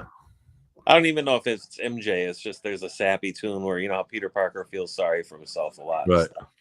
There's a sappy tune where about just wanting to be free and not get all the stress of the world on him. It's just like it's so Spider-Man 1970s. It's ridiculous. Right. And speaking of, if you're feeling stressed and you need someone to talk to, everybody out there, reach out. Here's Suicide Prevention Lifeline at 1-800-273-8255, or you can SMS 988, and someone will talk to you anonymously there and reach out, talk to somebody. Maybe it doesn't have to be a relative, your friend, or sometimes it's easier talking to a stranger, but reach out anyway. But we always bring that up on the podcast. And remember to like, subscribe, and share. Hit the notification bell if you would. That would be awesome. And here's my little promo when I did the Van Halen. That's stellar right there. Right. I would like to maybe put out like some kind of Christmas card like that one time. Maybe like a toaster head though, or something. Like nice. We'll have to talk about it. Like maybe we'll get into stray toasters a little bit more on another talk one of these days or whatever. Because when we read Stray Toasters, I think the interpretation of the story that Bill came up with, we interpreted it wrong. I think it was so bizarrely written and done and stuff, and it was like so from like out in left field that we really read it correctly and embrace it the right way. You know what I'm saying? And it took me literally going to that exhibit, at the Dunn Museum, to hear, I posted his little, breakdown of what Straight Toasters was kind of, you know, to him what it was, you know. Yeah. I read it a little differently, but in the end, you know, when I think about how I wrote songs and what the songs were about in those days, they weren't that far apart from what he was trying to do himself with Mm-hmm. the little boy and the character and Straight Toasters and stuff, you know. So, um, yeah, it's crazy stuff, you know. Nice. How, you know, you can take something in as an influence and you go and you start creating your own stuff, and then you kind of realize that even though you had the story wrong in a little bit of ways, like Right. what you were writing kind of was similar to what he was Mhm. trying to convey too, as well, you know. Totally. And Yeah, dude, we should also have you on to do like the best Ted scary movies for in October. I would love to do that, but I would actually like to bring a few some guests on to that. Is there a way to do that? Yeah. Because I mean, I got some people that would. I mean, Tony Wash would be great. Who's a film director here in, you know, the Illinois and Chicagoland area. Yeah. But then I got some crazy friends that would be fun to have on there. And then you're talking about having a bourbon and a cigar and stuff like that, or whatever. Well, normally on Saturday nights, Live with the Vag with Vince and Jason, we normally get hammered, Okay. basically. Well, that might be like, or like Not Halloween, stupid drunk, but we have, you know, cigars, and I'll smoke a joint, Right. and, you know. or have like a Halloween weekend like show or something. You know what I mean? Well, we do shows every Saturday night, and then there's also doing the Hump Day show. So there's maybe I'll dress up and do my own Rich Kaz, son of Svengoolie. You know? Oh, with the dude, rubber the chicken. Halloween. We're gonna have a dress up Halloween show Okay. for sure. Yeah. Absolutely. I think that would be funny. You know what I mean? Absolutely. Like, or fun, just fun in general. You know what I mean? Right. And get a little rubber chicken going on and stuff like that, you know, and maybe even put on some roller skates and let you guys watch me roller skate around a little bit and stuff, you know. Don't eat all the candy, you're gonna throw up. I mean, that stuff. I mean, and that's going to the original Svengoolie, who wound up moving to San Diego, and he had a radio show. Yeah. I didn't know that. I have, you know, knowing Billy Bacon, my buddy Billy Bacon, musician, Mm-hmm. I've gotten to know some other people in the San Diego area. So when we're on Facebook now, so when I started putting Svengoolie stuff up, they would be like, "That original Svengoolie guy lives down in San Diego now, man." Like, they told me all about him and stuff, you know. And he's loved down there. They love him down there too, you know what I mean? Oh, for sure. There's something about like the horror genre from those days, the 60s and the 70s. They were just a special time for a lot of people, you know. Oh, totally. You know, like I just think that those movies really, you know, it really got your brain working, you know, on a different level, you know, and stuff. Right, because you had to sell suspense. Right. But you know, without the even like the older stuff, budget, you know. Yeah, even like the older stuff, like that was done on real low budgets with the rubber suits and stuff, though. You know, it always kind of like, whoa, look, what the hell? There's a tree walking after that girl there, you know, and stuff, you know. It was just always like so off the wall. And like nowadays, you know, you're like, what the hell is this? You know, but, you know, for people that grew up with it, you know, it still has some sense of, you know, oh no, leave me alone. I want to watch this right now. This is great, you know. Mm-hmm. And I, you know, what I respected about those films all the time back in the day is that they worked on these shoestring budgets and they made a movie. Right. You know. Yeah, Roger Corman. I mean, all these guys. You know. Right. I have a great respect for that, and I think that being a fan of B movies and also, you know, like kind of underground music too and stuff. These artists that like. Some of them put out great albums for like low budget stuff, and like you're getting some pretty great stuff, you know. Right. I have a great respect for artists that work to get a body of work out, like even if it's like that on low budget stuff, but work on it really, really hard than I do these people that get spoiled with big budget stuff and put out crap. You know what I mean? I do. Oh, for sure. Yeah, throwing $1 million at it's not going to make it a better album. Exactly. You know, and unfortunately we're in a world right now where a lot of shit's getting churned out, you know, and stuff like that. So there's still some good stuff, but there's a great deal of crap, you know. And I think that that's what's changed, you know, in this business, you know, that we've been talking about, you know. Right. The comic business, though. You know, I was gonna get at with the John Robinson thing from Graham Crackers. He goes, do you still read comics though? When I was talking to him, and I go, I do, Right. I do, and he looked at me like, and here's a guy, you know, who helps run Graham Crackers. You'd think, you know, he wants me to say, yeah, man, I collect all kinds. But I think he was saying, like, I think he was telling me in a lot of ways, I don't, you know, like I think that he was, but you know, I don't collect them like I used to. I'm pretty choosy about what I get at. You know, I do look for the trades, like I said, and stuff. But I ain't buying like the whole stack of different, storylines and stuff anymore. You know, I mean, I'm pretty picky about what I'm grabbing anymore. You know what I mean? It's not. I mean, they're going for a lot more money now. It's like, like it's, and I just don't know that the writers. There's some great artists out there. There really are, but I just don't know that it's as precious of a art form to me as it was growing up. I don't know that, Right. And speaking of great artists, here's a little commercial for something we did a month ago.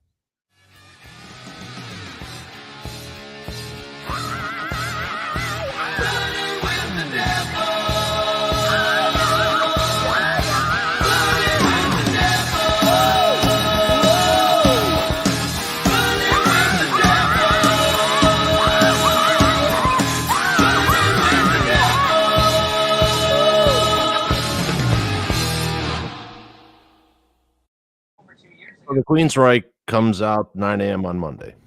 Cool. And that's from now till then. So beautiful. Hold on one second. Someone's knocking at the door. Who could it be? It's not going to be Stan Lee. It probably, Say hi to Scott. How's it going? Right? He just got back from Wake. Wake? Wake.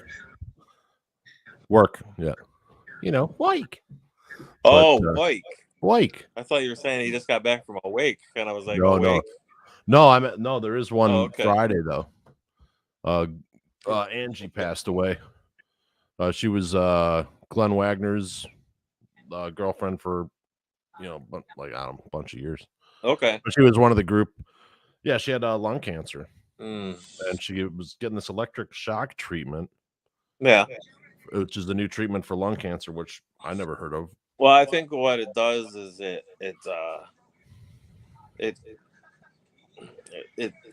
does something to the tumor, and it causes it to break down. Right. And reduce. It helps reduce it or something. Yeah. Again, she was supposedly she was in the clear, and then she had a cranial bleed, and right in front of her family members. Yeah, it was horrible. Yeah. But so the wake, and there's like a party at Bemis where they used to party. They used to party at Bemis Woods. So I guess there's a party out there Friday during the day. Friday's my day off, so I'll go check it out. But we're getting to that age, man, where people are starting to drop. Well, I mean, it's it ain't just like people, like famous people or whatever. It's like some people our age, and right. Once again, depression with some people, I mean, there's some people that have been affected in different ways lately, with the change of the world and stuff like that, and for sure. The mass, and the other thing that's too, happened the past 5 years.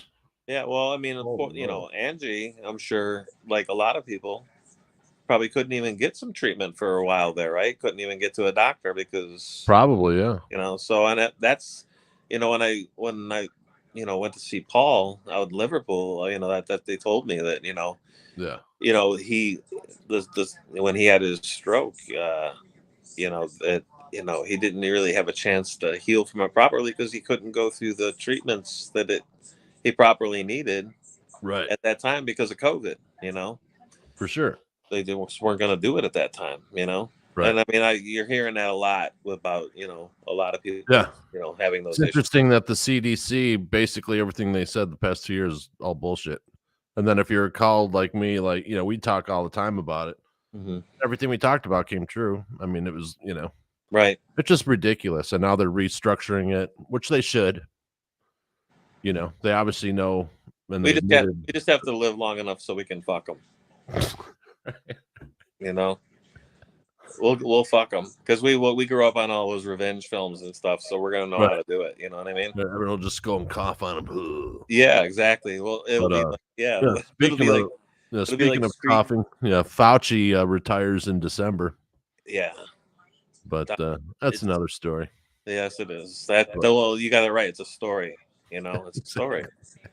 So here's a story of a lovely doctor who spent many, many years at the White House.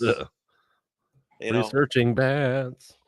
He seems. And Wuhan came along. I think that he would have been out of there a lot sooner, but I think he had to groom somebody, and we're going to find out who that somebody is pretty soon. Oh, yeah, you can't say that word. What? Groom? Yeah. Why? Yeah, apparently it's a bad word now. Groom? Yeah. Well, I ain't talking about the I know, but yeah. You're not supposed to groom yourself anymore? Like, I don't know.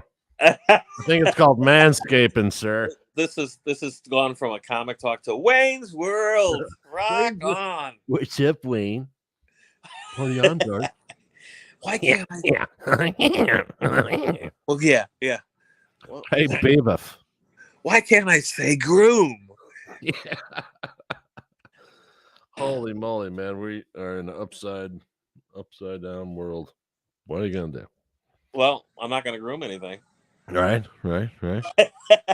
All righty, man. Well, yeah, we got to have you on again for sure. We'll talk. We'll go more into once they start releasing some of this stuff, see where King goes to. But we'll also talk movies and comic books and more straight toasters. And of course, more straight toasters. I mean, I think that this Bill Sienkiewicz thing, the exhibit's great. I think anybody who watches this tonight, keep it in the back of your mind. You want to do something different because the Dunn Museum's got other things. There's some great exhibit stuff up there, and it's a good little getaway for the day. Nice little drive up north. You don't have to go into the city, or anything like that. It's pretty peaceful little area up there and stuff. And then you go in there and there's this wild world of Bill Sienkiewicz that you go see. It's pretty cool. Absolutely, pretty interesting. Yeah, and we are now in 34 countries and 285 cities. We gained 2 cities this week. Cool. That's pretty cool. Yeah, dude, it's weird. Like we got, Germany, Brazil, Mexico, Ukraine, Canada, Netherlands. It's amazing, man. People from all over the world. And we're the number 4 comedy interview show in Senegal, Africa. I'm just impressed that you and I just pulled off a fucking 2-hour show, and I think that's pretty amazing. And I didn't even. I called you, dude. I'm like, dude, you got to come on. Yeah. It's our phone calls. That's all it is. I almost feel like when I go to Cinema Wasteland, we should do one then. We'll talk about that later on. You know what I mean? Sure. Yeah, I'll get those guys from Motel Hell to say hi to you. You know what I mean? Oh, absolutely.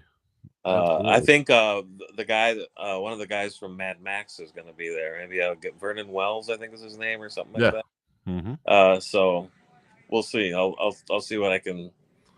Very nice, very nice. It's very nice. I'd be in Ohio, and I'm sure there'll be some. I wonder there'll be some nice costumes, maybe some half-dressed women walking around. Right. As will happen. Yeah. Many scary things. Right. A famous person or so walking here and there. Right. Absolutely. It's I've been to this convention before. It's small. It's very quaint, but it's cool. It's fun. Right on. And remember, guys, you can find us on Spotify, wherever you find your favorite podcasts. We're everywhere. Like Tech. Beautiful. Right. All right, man. Love you, brother. We're gonna cut it here. Love you too. Yeah, we could do 2 hours, literally no problem. It's fairly easy. Right? Yeah, we could be like the next 10 o'clock thing. You know what I mean? Absolutely. Thank you for joining us for another Hump Day edition of CreatiVity Talkin. My buddy Scott Amstutz from the Straight Toasters. Have a good one, brother. And I'm Vince. And we will see you. You're welcome, sir. And we will see you Saturday.